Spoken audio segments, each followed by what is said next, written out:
नमस्कार दोस्तों, स्वागत है आपका साक्षी की आवाज़ चैनल में। तो दोस्तों, आज की कहानी है जब बहू ने पैसे के लालच में अपने पति और सास को दिया धोखा, तो पति ने किया कुछ ऐसा कि पत्नी की अकल ठिकाने लगा दी। धोखेबाज लालची बहू। यह कहानी है रामवती जी और उनकी बहू मीना की। मीना, जो कि एक गरीब घर की लड़की थी, जिसके पिता नहीं थे, तो उसकी माता ने उसे अकेले ही पाल पोस कर बड़ा किया था। रामवती जी को यह बात पता थी, तो उन्होंने सोचा कि बिना पिता की लड़की, जिसने अपने घर पर इतनी मुश्किलों का सामना किया है, हर स्थिति में रही है, वह मेरे बेटे के लिए सही जीवन साथी होगी। वह हर परिस्थिति में मेरे बेटे का साथ देगी और हमारे परिवार को सही से रखेगी। परिवार को चलाने के लिए जो सारे गुण एक बहू में होने चाहिए, वह सभी गुण उन्हें मीना में नजर आए। उन्होंने अपने बेटे की शादी मीना से करा दी। मीना, जिसके पिता नहीं थे, जिसे उसकी माता ने अकेले ही उसकी परवरिश की थी, उन्होंने उसे अच्छे संस्कार देने की पूरी कोशिश की थी, पर उन्हें क्या पता था कि उनकी बेटी किसी और ही राह पर चल रही है। मीना, जो कि सब लोगों की नजरों में बहुत अच्छी बनकर रहती थी, संस्कारी और सर्वगुण संपन्न लड़की बनकर रहती थी, दरअसल किसी को नहीं पता था कि वह कितनी चतुर और स्वार्थी लड़की है और कितनी लालची है। सब लोग यही सोचते थे कि इसका पिता न होने के कारण इसकी माता ने इसे अकेले ही इतनी दिक्कतों के साथ पाला है, तो यह हर परिस्थिति को समझकर चलने वाली लड़की होगी, हर माहौल में ढल जाए ऐसा गुण इसमें होगा। लेकिन मीना उसके बिल्कुल विपरीत थी। वह सोचती थी कि उसने जिस दुख और आर्थिक तंगी का सामना अपने परिवार में किया है, वह ऐसा दुखी और गरीब परिवार नहीं चाहती थी। वह चाहती थी कि जिन दुखों से वह गुजरी है, उसे वैसा ससुराल कभी ना मिले। वह इसीलिए अमीर लोगों को ज्यादा पसंद किया करती थी और किसी भी महंगी चीज को देखकर थोड़ी बौखला सी जाती थी। जब उसे देखने के लिए लड़के वाले उसके घर आए, तो वह बोली, अब मुझे इस गरीबी से छुटकारा मिलेगा। और वह खुशी खुशी लड़के को देखने के लिए जैसे ही अपने कमरे से बाहर आई, तो वह उसके कपड़े देखकर और उसकी माँ के तैयार होने के ढंग को देखकर बहुत बुरा चेहरा बनाया और वहां पर चाय रखकर चली गई और शादी के लिए मना कर दिया, क्योंकि वह लोग अमीर नहीं थे और वीना को दोबारा से वैसी जिंदगी नहीं जीनी थी। कुछ दिनों बाद जब रामवती जी अपने बेटे का रिश्ता लेकर उसके लिए आईं, तो वह उन्हें देखकर चौंक गई, क्योंकि रामवती जी गाड़ी से आई थीं। वह उनके कपड़े गहने देखकर चौंक गई और मन ही मन सोचने लगी, अगर मेरी शादी इसके बेटे से हो जाती है, तो मैं कितनी अमीर हो जाऊंगी। महारानियों जैसे ठाट बाट होंगे, महंगे जेवर, गाड़ी बंगला, सब ऐश और आराम, नौकर चाकर मेरे आगे पीछे घूमेंगे। जैसी वह महारानी वाली जिंदगी जीना चाहती थी, उसका सपना पूरा होने जा रहा था। पर वह सोचने लगी, अगर इसने मुझे रिश्ते के लिए मना कर दिया तो? फिर वह बोली, नहीं नहीं, ऐसा नहीं हो सकता। यह मुझे शादी के लिए आखिर क्यों मना करेगा? मैं दिखने में इतनी सुंदर जो हूँ। ऐसा सोचकर वह कमरे से बाहर आई और रामवती जी को देखकर उनके पास आई और उनके पास चाय लाकर रख दी। रामवती जी ने उसे देखा और उससे कुछ सवाल पूछे। उसने उन्हें सवालों का जवाब दिया और शर्माती हुई अंदर चली गई। रामवती जी को न जाने कैसे उसकी भोली सूरत के पीछे छिपा हुआ उसका शैतानी चेहरा दिखाई नहीं पड़ा और उन्होंने शादी के लिए हाँ कर दी। कुछ दिनों बाद उसकी शादी रामवती जी के बेटे से हो गई। शादी से पहले मीना किसी और लड़के को पसंद करती थी। उस लड़के के पास ज्यादा पैसे तो नहीं थे, लेकिन वह मीना के सारे शौक मौज पूरे करता था। जब तक उसके पास पैसे थे तब तक मीना का उस लड़के के साथ घूमना फिरना, खाना पीना सब उसके साथ था। लेकिन जब मीना को पता चला कि इसके पास कोई पैसे नहीं हैं और अब वह पूरे तरीके से कंगाल हो चुका है, तो मीना ने उसे छोड़ने का फैसला किया और वह उसे छोड़कर चली गई। उसने कहा कि मेरी शादी तय हो गई है और मेरी माँ ने मेरी शादी जहाँ तय की है मुझे वहीं शादी करनी पड़ेगी। मुझे माफ करना, पर मैं अब तुमसे शादी नहीं कर सकती। मीना ऐसा कहकर वहां से चली गई और रामवती जी के बेटे से मीना की शादी कर दी गई। मीना की शादी के कुछ दिनों तक तो सब ठीक ठाक था, लेकिन जब रामवती जी का बेटा शादी के कुछ दिनों बाद दोबारा ऑफिस काम पर गया तो महीने भर तो सब ठीक रहा, लेकिन मीना जो घर की मालकिन बनने का ख्वाब लेकर उसके घर में आई थी, महारानियों के जैसे ठाट बाट से रहने का सपना लिए आई थी, जो वह लाइफ स्टाइल चाहती थी, उसे वैसी जिंदगी वहां नहीं मिल पा रही थी। तो उसने कुछ दिनों बाद ही अपना असली रूप दिखाना शुरू कर दिया। वह घर का काम करने से टाल मटोली करने लगी। सुबह को लेट सोकर उठना, शाम को जल्दी सो जाना, दोपहर को बाहर घूमने जाना और फालतू में शॉपिंग करते रहना। वह रामवती जी के बेटे की आधी से ज्यादा सैलरी शॉपिंग पर उड़ाने लगी। घर में बैठे बैठे अगर उसे कोई काम ना होता तो वह फोन लेकर कभी साड़ी, कभी खाना, कभी पर्स तो कभी मेकअप का सामान, सब चीजों की शॉपिंग फोन पर ही करती रहती। जो उसका मन करता वह उस चीज को ऑनलाइन बुक कर देती और काम तो वह कुछ करती ही नहीं थी, तो दिन भर खाली ही बैठी रहती और फोन में कुछ ना कुछ फालतू की चीजों की बुकिंग किया करती। अब खाली दिमाग तो शैतान का होता ही है।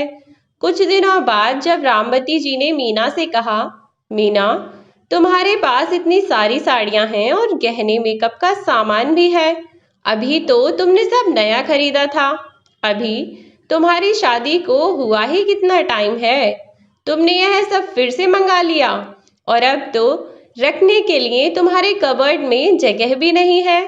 पर तुम्हारी शॉपिंग खत्म ही नहीं होती। तुम आधे महीने से ज्यादा की सैलरी अपनी शॉपिंग पर उड़ा देती हो।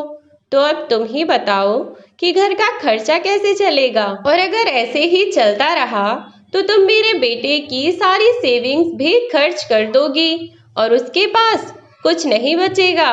जब रामवती जी ने यह सब मीना से कहा तो मीना नाराज हो गई और उसने सामान ले जाकर ऊपर अपने कमरे में फेंक दिया। जब शाम को रामवती जी का बेटा और मीना का पति घर वापस आया तो उसने देखा कि सारा सामान इधर उधर फैला पड़ा है। उसने अपनी पत्नी मीना से पूछा, यह क्या हुआ? तुमने सारा सामान इधर उधर क्यों फैला के रखा है? चलो इसे एक तरफ करो, मैं बहुत थक गया हूँ, मुझे आराम करना है। ऐसा कहकर वह हाथ मुंह धोने के लिए चला गया। मीना और ज्यादा गुस्से से आग बबूला हो गई और वह अपने पति के वापस आने पर उससे गुस्से में बोली, तुम्हें यह सारा सामान फैला हुआ तो नजर आ रहा है, मगर तुमने क्या एक बार भी मुझसे पूछा कि मैं नाराज क्यों हूँ, मैं क्यों गुस्सा हूँ और मैंने कमरे का यह हाल क्यों किया है? वह बोला, हाँ तो अब तुम ही बता दो, तुम क्यों नाराज हो और तुमने यह सब क्यों किया है? वह बोली, आज तुम्हारी माँ ने मुझे बोला है कि मैं यह सारी शॉपिंग फालतू में करती हूँ और मैं तुम्हारी आधी से ज्यादा सैलरी अपनी शॉपिंग में उड़ा देती हूँ। तो तुम बताओ मुझे, क्या मेरा तुम पर कोई हक नहीं है या तुम्हारी सैलरी पर कोई हक नहीं है मेरा? मैं अपने मन का कपड़ा गहना नहीं पहन सकती क्या? और तुम मेरे पति हो, मेरे सारे शौक मौज पूरे करने का तुम्हारा काम है और तुम्हारी सैलरी पर मेरा हक है। मैं जो चाहे वह ला नहीं सकती क्या? तो इतने में रामवती जी के बेटे ने मीना को जवाब दिया और बोला, हाँ तो इसमें माँ ने गलत ही क्या कहा था। तुम्हारे पास इतने तो कपड़े हैं, पूरा कवर्ड कपड़ों से भरा पड़ा है। क्या तुमने एक साड़ी एक बार से दोबारा पहनी है? तुम्हारे पास इतनी साड़ियां हैं कि अगर तुमने एक साड़ी आज पहन ली ना तो तुम्हें 3 से 4 महीने बाद वह साड़ी दोबारा पहनने को मिलेगी। अब तुम ही बताओ, इतने कपड़ों का तुम क्या करोगी? और ऊपर से तुम्हारी शॉपिंग ही खत्म नहीं होती है। मुझे तो पता नहीं चलता आखिर तुम इतनी शॉपिंग करती क्यों हो। इतने कपड़ों का करोगी क्या जिन्हें रखने के लिए हमारे घर में ही जगह ना बचेगी। और माँ ने ऐसा गलत क्या कह दिया? हमारी अभी अभी तो शादी हुई है और तुम्हारे पास कितने नए नए महंगे महंगे कपड़े हैं। तुम चाहो तो अभी उन्हें पहन सकती हो और हम तुम्हारे लिए नए कपड़े बाद में ले लेंगे। इतना सुनकर मीना और ज्यादा गुस्सा हो गई और जाकर अपने कमरे में सो गई। उसका पति वहां से उठकर चला गया और बाहर जाकर अपनी माँ के साथ बैठकर खाना खाने लगा।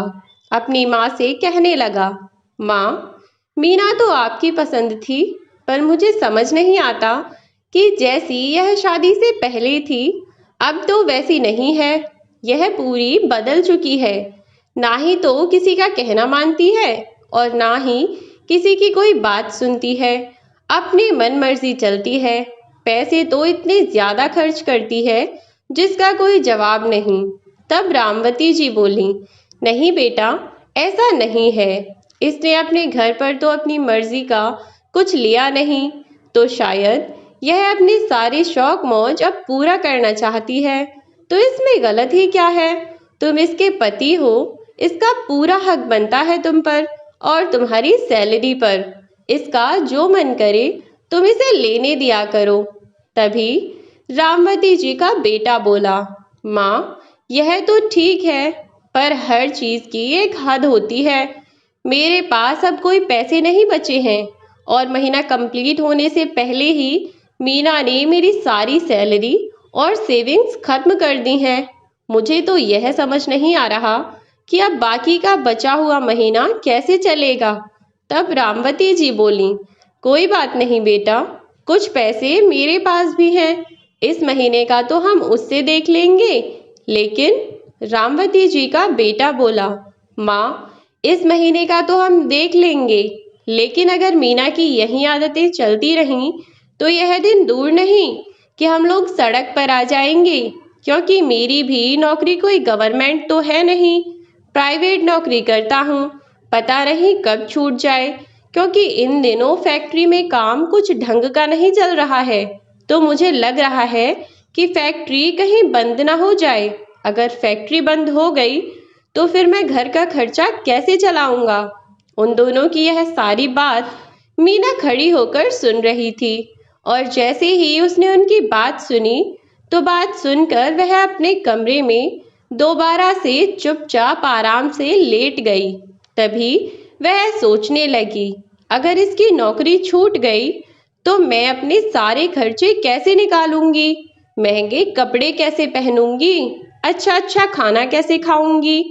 वह कुछ खुराफाती सोचने लगी और उसका पति खाना खाकर अपने कमरे में आकर सो गया। कुछ दिनों बाद रामवती जी के बेटे की नौकरी छूट गई। जैसा कि उसने अपनी माँ से पहले ही कह दिया था कि इन दिनों में फैक्ट्री में काम कुछ ढंग का नहीं है, तो फैक्ट्री बंद हो सकती है। अब मैं क्या करूँ माँ, अब मैं क्या करूँ? मेरी फैक्ट्री बंद हो गई है और कोई रास्ता नजर नहीं आ रहा है। अब घर का खर्च कैसे चलेगा? सारी सेविंग्स भी मीना ने खर्च कर दी हैं। मुझे समझ नहीं आता इसकी शॉपिंग करने की बीमारी कब दूर होगी, क्योंकि इससे कितना भी कह लो इसका शॉपिंग करना बंद नहीं होता। तभी रामवती जी बोली, कोई बात नहीं बेटा, मेरे पास भी कुछ सेविंग्स हैं। अभी कुछ दिन तो हमारा खर्चा उनसे चल जाएगा, लेकिन साथ ही तू कोई अच्छी सी नौकरी ढूंढ ले जिससे हमारे खर्चे चल सकें। तभी रामवती जी का बेटा बोला, हाँ माँ, आप बिल्कुल ठीक कह रही हैं, मैं ऐसा ही करता हूँ। और वह वहाँ से चला गया। रामवती जी की बहू, जो कि बातें छुप छुप कर सुनती थी, वह सोचने लगी कि अब क्या होगा। इसकी तो नौकरी छूट गई है, मेरे खर्चे कौन उठाएगा। वह जब सामान लेने के लिए मार्केट जाती है तो उसे मार्केट में वही लड़का दिखाई देता है जिससे वह शादी से पहले बात किया करती थी। वह उसे देखकर मुस्कुराने लगती है। वह लड़का भी उसे देखकर मुस्कुराने लगता है और उसके पीछे पीछे उसके घर तक आ जाता है। बाहर से वह उसे जाने के लिए कह देती है, लेकिन वह धीरे धीरे दोबारा उससे बात करना शुरू कर देती है। उसके साथ घूमना फिरना, अपने सारे खर्च उठाना, नए नए कपड़े खरीदना, गहने खरीदना, सैंडल खरीदना। घर में पैसों की इतनी तंगी थी, लेकिन उसके शौक मौज में किसी तरीके की कोई कमी नहीं थी। वह रोजाना बाजार जाती और कुछ ना कुछ रोजाना खरीद कर लाती। रामवती जी का बेटा, जो कि इस बात से बिल्कुल बेखबर था, क्योंकि वह तो रोजाना सुबह काम पर चला जाता था और शाम को वापस घर आता, खाना खाता, फिर सो जाता। तो वह यह बिल्कुल न जान सका कि दिन में उसकी पत्नी क्या करती है, किससे मिलती है। लेकिन रामवती जी इस बात से अनजान न रहीं। उन्होंने देखा कि उनकी बहू इतनी तंगी में भी रोजाना मार्केट जाती है और रोजाना इतनी महंगी महंगी चीजें खरीद कर कहाँ से लाती है। उन्होंने अपनी बहू से कहा, मीना, जब तुम्हें पता है कि घर में पैसों की इतनी तंगी है और घर का खर्चा भी चलाने के लिए हमारे पास पैसे नहीं हैं, तो तुम मुझे बताओ, तुम्हारे पास यह पैसे कहाँ से आए कि तुम रोजाना इतनी इतनी शॉपिंग करके आती हो। कभी कुछ खरीद कर लाती हो तो कभी कुछ, और तुम्हारा एक दिन का भी खर्चा कम नहीं होता। रोजाना खर्च बढ़ता ही रहता है।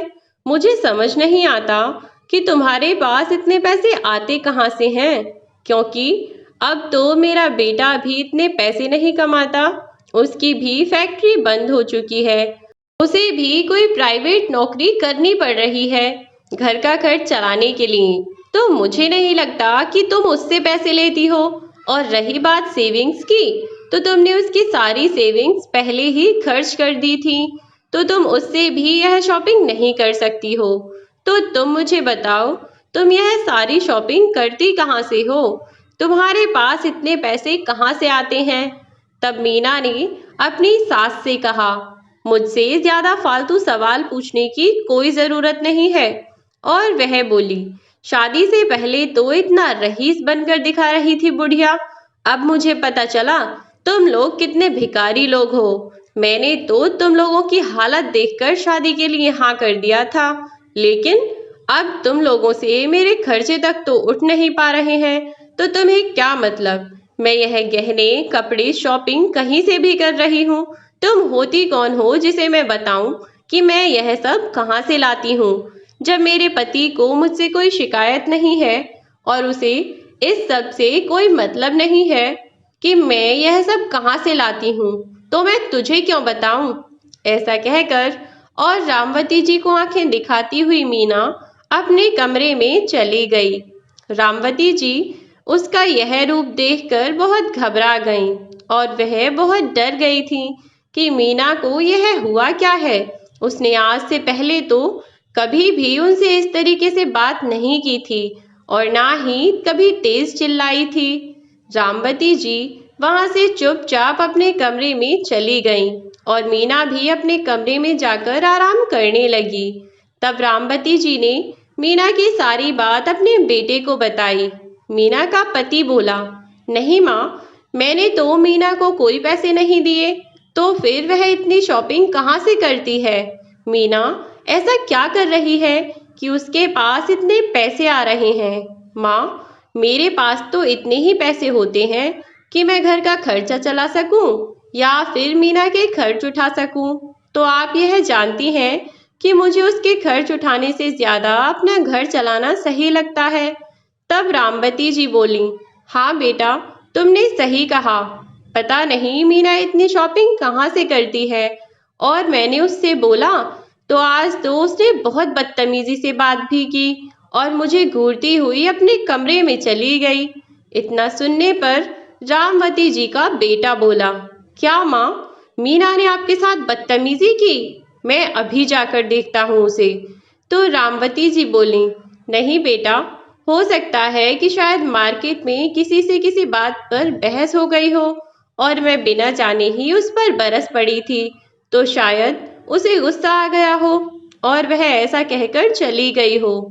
तब रामवती जी का बेटा बोला, कोई भी बात हो माँ, लेकिन उसे इतनी तो तमीज होनी ही चाहिए कि आपसे किस तरीके से बात करनी है।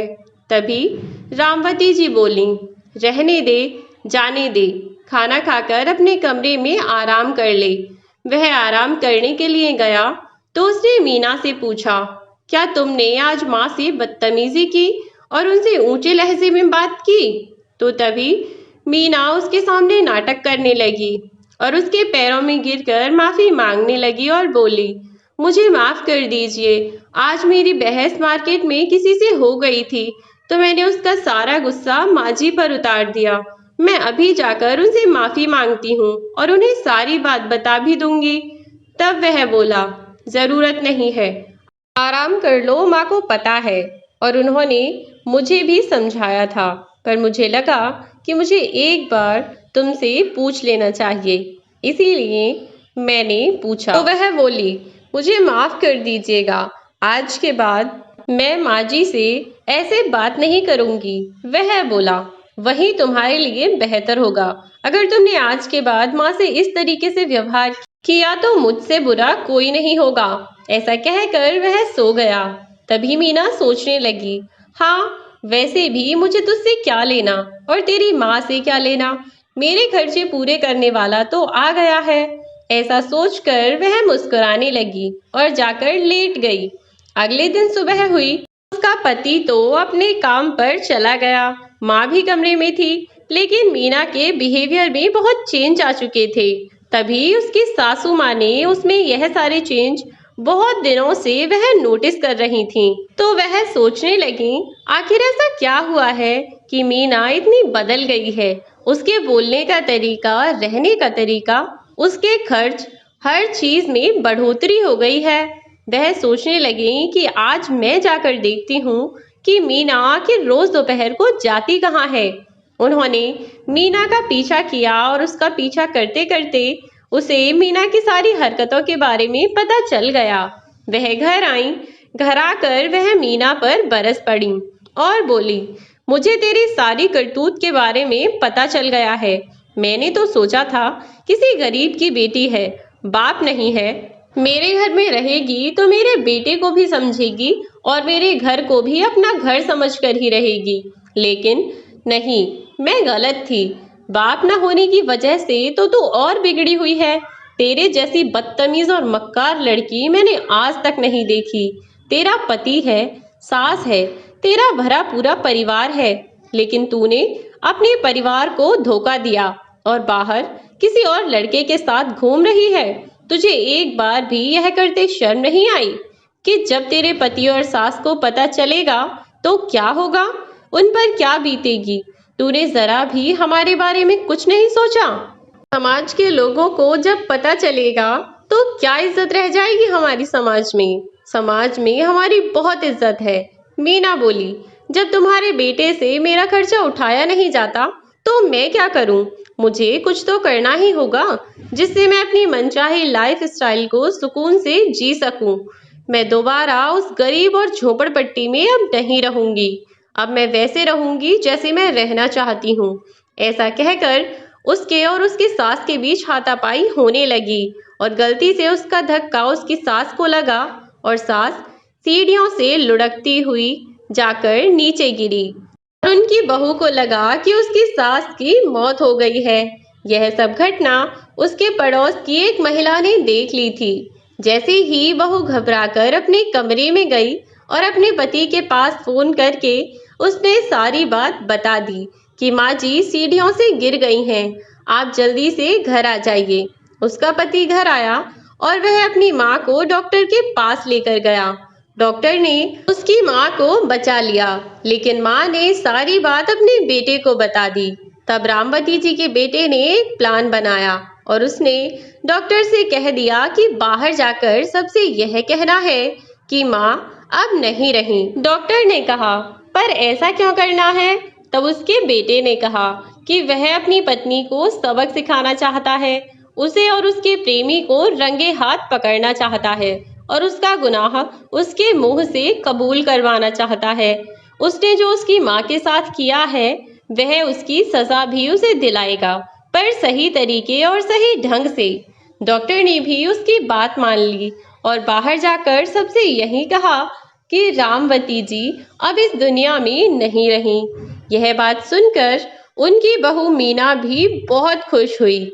मन ही मन वह सोचने लगी, अच्छा हुआ मर गई, अब कम से कम मुझे कोई रोक टोक करने वाला तो नहीं है और मेरे बारे में अब कोई मेरे पति को भी नहीं बताएगा। अब मैं सुकून से रह सकती हूँ। यह सोचकर वह मन ही मन मुस्कुराने लगी और जैसे ही उसका पति बाहर आया तो उसके सामने रोने का ड्रामा करने लगी। कहने लगी, माँ जी आप हमें छोड़कर क्यों चली गईं? और बहुत जोर जोर से फूट फूट कर रोने लगी। रामवती जी की पड़ोसन जो उस समय उनके घर रामवती जी से मिलने के लिए आई थीं, लेकिन उन्होंने मीना की सारी हरकतें देख लीं और वह चुपचाप दरवाजे से लौट गईं। मीना ने कहा, पता नहीं माँ जी का पैर कैसे सीढ़ियों से फिसल गया और वह नीचे आकर गिर गईं। मैंने नीचे आकर देखा तब तक वह हमें छोड़कर जा चुकी थी। ऐसा कहकर वह अपने पति के कंधे पर सिर रखकर रोने लगी और उसका पति फूट फूट कर रोने का नाटक करने लगा, क्योंकि वह यह जानता था कि उसकी माँ को मारने की कोशिश उसकी पत्नी ने ही की थी, लेकिन वह उसके सामने बिल्कुल ऐसे ड्रामा करता है कि वह बिल्कुल कुछ नहीं जानता है। लेकिन पड़ोस की महिला यह सब जानती थी और वह मौका ढूंढ रही थी कि जैसे ही रामवती जी का बेटा उन्हें अकेले मिले तो वह उसकी पत्नी मीना की सारी हरकतें उसे बताएं। लेकिन वह यह नहीं जानती थी कि रामवती जी अभी तक जीवित हैं और उन्होंने यह सारी बातें पहले ही अपने बेटे को बता दी हैं। यह सोचती थी कि रामवती जी अब इस दुनिया में नहीं रहीं और उनके बेटे को भी उसकी पत्नी के बारे में कुछ नहीं पता। वह नहीं जानती थी कि रामवती जी का बेटा अपनी पत्नी के बारे में सब कुछ जान चुका है और वह बेचारी मौका ढूंढते रहती कि कब उन्हें वह अकेला मिले, जिससे वह उसे खुलकर बात कर सकें और उसे सारी बात बता सकें। वह अकेला मिला ही नहीं, कुछ दिनों बाद रामवती जी की 13वीं भी कर दी गई। इसके बाद उनका बेटा फिर से ऑफिस जाने लगा और वे लोग अपनी नॉर्मल जिंदगी जीने लगे। जब उनका बेटा ऑफिस चला जाता तो उसकी पत्नी अपने प्रेमी को अपने घर बुला लिया करती थी। लेकिन एक दिन उसका पति जब ऑफिस से जल्दी घर आया तो वह सोच रहा था, तो उसने फोन करके मीना को इस बारे में नहीं बताया कि वह आज घर जल्दी आएगा। वह तो यही सोच रही थी कि उसका पति शाम तक ही घर आएगा, तो वह अपने प्रेमी को भी घर बुला लेती है। और जब मीना का पति घर आता है तो उस वक्त वह लड़का उसी घर में होता है। मीना का पति बाहर से चुपचाप अंदर आता है और घर में उस लड़के को देखकर कहता है कि यह लड़का कौन है। इतने ही उसका पति कुछ बोलता, मीना कहती है कि यह मेरे चाचा का लड़का है, मुझसे मिलने के लिए आया था, और ऐसा कहकर उसे भगा देती है। मीना का पति सोचता है कि मैंने इसे शादी में तो नहीं देखा था, फिर यह कौन सा चाचा का लड़का है। मीना, क्या तुम मुझसे कुछ छुपा रही हो? क्या यह तुम्हारे चाचा का ही लड़का है या कोई और? अगर कोई बात है तो तुम मुझे बता सकती हो। वह मीना के मुंह से सच उगलवाना चाहता था, लेकिन मीना इतनी शातिर थी कि उसने अपनी जुबान नहीं खोली। तब उसका पति भी उसके आगे कुछ नहीं बोला, क्योंकि वह उसका गुनाह उसी के मुंह से कबूलवाना चाहता था। उसे याद आता है कि पड़ोस वाली आंटी भी उसे कुछ बताना चाहती थी, कुछ दिनों से कुछ कहना चाहती हैं, पर वह मुझे देखती है, कुछ बोलने के लिए आती हैं, पर मीना को देखकर वह वापस लौट जाती हैं और मीना को देखकर वह कुछ घबराई सी लगती है। कहीं ऐसा तो नहीं कि आंटी को भी मीना के बारे में कुछ पता चल गया हो और वह हो सकता है कि वह यही बात मुझे बताना चाहती हो। एक बार मुझे आंटी के घर जाकर उनसे बात करनी चाहिए कि वह मुझसे ऐसा क्या कहना चाहती हैं, या फिर मुझे ही कोई गलतफहमी हो गई है। मैं मीना को लेकर उसके बारे में ज़्यादा सोच रहा हूँ। हो सकता है आंटी किसी और बात को लेकर मुझसे बात करना चाहती हो। मुझे जाकर एक बार उनसे बात कर लेनी चाहिए। ऐसा सोचकर वह आंटी के घर उनसे बात करने के लिए चला जाता है। लेकिन मैं बिना कोई बात जाने आंटी से इस बारे में खुद कोई बात नहीं करूँगा। यह सोचकर वह आंटी के पास जाकर बैठता है और आंटी से पूछता है, आंटी, आप कुछ दिनों से मुझे परेशान सी लग रही हैं। क्या आपको मुझसे कोई बात करनी है? तभी आंटी उसे देखकर थोड़ी परेशान हो जाती हैं और उसे ले जाकर घर में बिठाती हैं, पीने के लिए पानी देती हैं और कहती हैं, बेटा, मैं तुमसे जो कहने जा रही हूँ मुझे नहीं पता कि तुम मेरी बात पर भरोसा करोगे या नहीं, पर यह ही सच्चाई है कि तुम्हारी माँ खुद सीढ़ियों से नहीं फिसली थी। तुम्हारी पत्नी ने उन्हें धक्का दिया था। मुझे पता है कि यह सब सुनना तुम्हारे लिए आसान नहीं होगा, लेकिन यही सच है, क्योंकि मैं जब रामवती जी से मिलने के लिए तुम्हारे घर जा रही थी तो मैंने यह सब देख लिया था कि तुम्हारी पत्नी और रामवती जी के बीच किसी बात को लेकर बहस हो रही थी और तुम्हारी पत्नी ने रामवती जी को छत से धक्का दे दिया। वह बोला, हाँ आंटी, मैं इस बारे में जानता हूँ। तो यह सुनकर रामवती जी की पड़ोसन थोड़ी चकित रह गईं और वह बोली, क्या बेटा, तुम इस बारे में जानते हो? तब वह बोला, हाँ आंटी, मैं आपको भी कुछ बताना चाहता हूँ। माँ अभी जिंदा हैं, उन्हें कुछ नहीं हुआ है और माँ ने मुझे ही ये सब बात बता दी है। तो मैं मीना को सबक सिखाने के लिए यह सब कर रहा हूँ और मैं चाहता हूँ कि वह अपने मुंह से अपना गुनाह कबूल करे, इसीलिए मैं यह सब नाटक कर रहा हूँ। तब उसकी आंटी बोली, बेटा, यह सब तो ठीक है, पर थोड़ा संभल कर रहना, इसमें हो सकता है कि तुम्हारी जान को भी खतरा हो। तब वह बोला, हाँ हाँ आंटी, आप परेशान ना हो, मैं बहुत संभाल कर रहूँगा। ऐसा कहकर वह आंटी से कहता है, आंटी, अब मैं चलता हूँ। ऐसा कहकर वह अपने घर के लिए चला जाता है। वह अगले दिन ऑफिस जाने का नाटक करता है और फिर घर से निकल जाता है। जैसे ही वह घर से निकलता है, उसके ही थोड़ी देर बाद उसकी पत्नी मीना भी घर से तैयार होकर निकल जाती है। वह फिर मीना का पीछा करता है, तो वह पीछा करते करते उस जगह पहुंच जाता है जहां पर मीना उस लड़के से मिलने वाली थी। मीना और वह लड़का एक दूसरे के गले लगते हैं और फिर वह दोनों एक दूसरे से बातें करते करते बहस करने लग जाते हैं। मीना उस लड़के को शादी के लिए कहती है, पर वह उसकी बात टाल देता है और कहता है, हाँ हाँ कर लेंगे शादी, शादी में क्या है, शादी भी कर लेंगे, अभी तो तुम उसके साथ रह रही हो ना, तो रह लो, शादी भी हम लोग जल्दी ही कर लेंगे, पहले तुम उसका घर अपने नाम करवा लो। ऐसे कहकर वह दोनों फिर अपने अपने घर के लिए निकल जाते हैं। इधर मीना का पति मीना के पीछे पीछे घर चला जाता है। घर जाकर वह मीना से कहता है, यह सब क्या ड्रामा चल रहा है और वह लड़का कौन था जिसे तुम मिलने गई थी? मीना कहती है, अच्छा, तो अब माँ के साथ साथ बेटे को भी पता चल गया, लगता है तुझे भी तेरी माँ के पास जाने की बहुत जल्दी है। तब मीना का पति मीना से बोला, अगर तुझे उसी से शादी करनी थी तो तूने मेरी जिंदगी क्यों बर्बाद की? अगर तुझे उसके साथ इतना ही अच्छा लगता है और वहीं रहना था तो तूने मुझसे शादी करने के लिए हाँ क्यों कहा? शादी करने के बाद तूने दोनों परिवारों की जिंदगी बर्बाद कर दी है, और जिससे तू शादी करना चाहती है, क्या वह भी तुझसे शादी करना चाहता है? जिसके लिए तूने पूरा परिवार तबाह कर दिया, क्या वह भी तेरे लिए सब कुछ छोड़कर आ सकता है? वह बोली, हाँ बिल्कुल, ऐसा ही है, और हम लोग बहुत जल्दी शादी करने वाले हैं। मीना का पति बोला, अगर ऐसा है तो तू जैसा मैं बोलता हूँ वैसा कर, जैसे मैं कहता हूँ। तुझे पता चल जाएगा कि वह सच में तुझसे शादी करना चाहता है या बस तेरे पीछे वो दोबारा मेरे पैसों के लिए पड़ा है।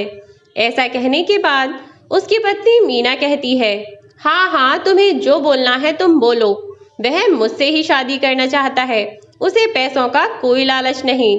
अगले दिन मीना अपने पति के कहने पर उस लड़के से मिलने जाती है और जाकर कहती है, मेरे पति ने सारी जमीन मेरे नाम कर दी है, अब हमें उसकी कोई जरूरत नहीं है, अब हम दोनों शादी कर लेंगे। तब वह लड़का बहुत ज्यादा खुश हो जाता है और कहता है, क्या सच में मीना, उसने सारी जमीन जायदाद, सब पैसा रुपया सब तुम्हें दे दिया?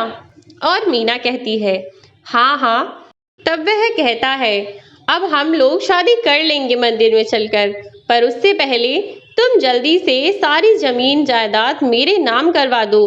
कभी तुम्हारा पति उस जमीन के पीछे तुम्हें मरवा दे या फिर किसी गुंडे को भेजकर तुम्हें किडनैप करवा ले, तुम उस जमीन को संभाल नहीं पाओगी। और वैसे भी हम दोनों की शादी होने के बाद तो वह हमारी दोनों की ही हो जाएगी। मीना अपने पति के कहे अनुसार नकली कागज बनवाकर वह जमीन उसके नाम करने का नाटक करती है। जमीन के कागजों पर सिग्नेचर करते ही वह लड़का उन कागजों को लेकर जाने लगता है। तब मीना कहती है कि तुम कहाँ जा रहे हो? अभी तो हमें शादी भी करनी है और शादी करने के लिए मंदिर भी तो जाना है।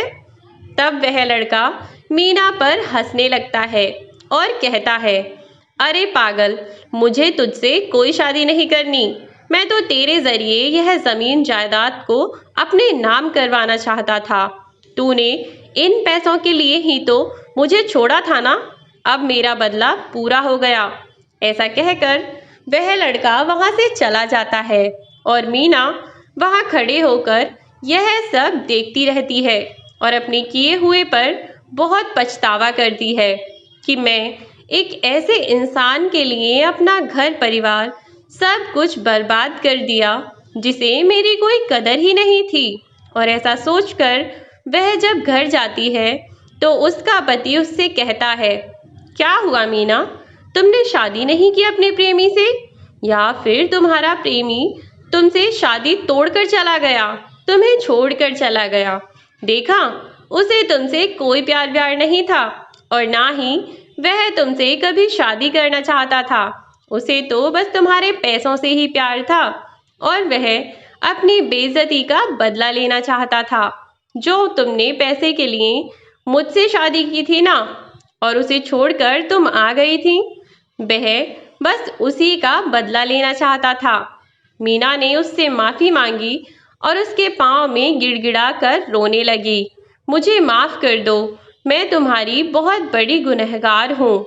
उसकी सास रामवती जी को उनकी पड़ोसन लेकर उनके घर पर आ पहुंची और अपनी सास को जिंदा देखकर मीना बहुत खुश हो जाती है और कहती है, माँ जी, आप जिंदा हैं, मुझे माफ कर दीजिए, मैं आपको धक्का देना नहीं चाहती थी। वह तो गलती से हाथापाई में आपको धक्का लग गया और आप नीचे आकर गिर गईं। मैंने जब तक आकर देखा तो मुझे लगा कि आप हम लोगों को छोड़कर जा चुकी हैं। माँ, मुझे माफ कर दो, मैं अपने किए पर बहुत शर्मिंदा हूँ। ऐसा कहकर वह अपने पति और सास के पैरों में गिर गिर कर माफी मांगने लगी। रामवती जी ने भी उसे माफ कर दिया, लेकिन उसका पति मीना को माफ नहीं कर पा रहा था। रामवती जी ने कहा, बेटा, इसे अपनी गलती का एहसास है और अपनी गलती का पछतावा भी, और इसे पता है कि इसने क्या गुनाह किया है। इंसान को अपनी गलती का पछतावा होना ही बहुत बड़ी बात है, और इसने तो अपने गुनाह की माफ़ी भी मांग ली। वह बोली, मुझे तो भगवान भी माफ़ नहीं करेगा माँ जी। मैंने उसके कहने में आकर अपनी माँ जैसी सास पर इतना जुल्म किया।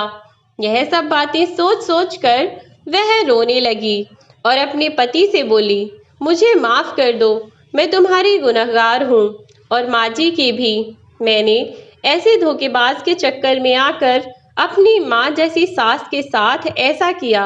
उसके इतना गिड़गिड़ाने पर वह उसे माफ़ कर देता है और वह सभी लोग खुशी खुशी एक परिवार की तरह रहने लगते हैं। कभी भी व्यक्ति को किसी भी वस्तु का इतना मोह नहीं करना चाहिए कि किसी वस्तु के लिए आप अपने परिवार को बर्बाद कर दें या आप अपने रिश्तों की मर्यादा खो दें। चीजें इंसान की जरूरत पूरी करती हैं, लेकिन रिश्ते इंसान को पूरा करते हैं।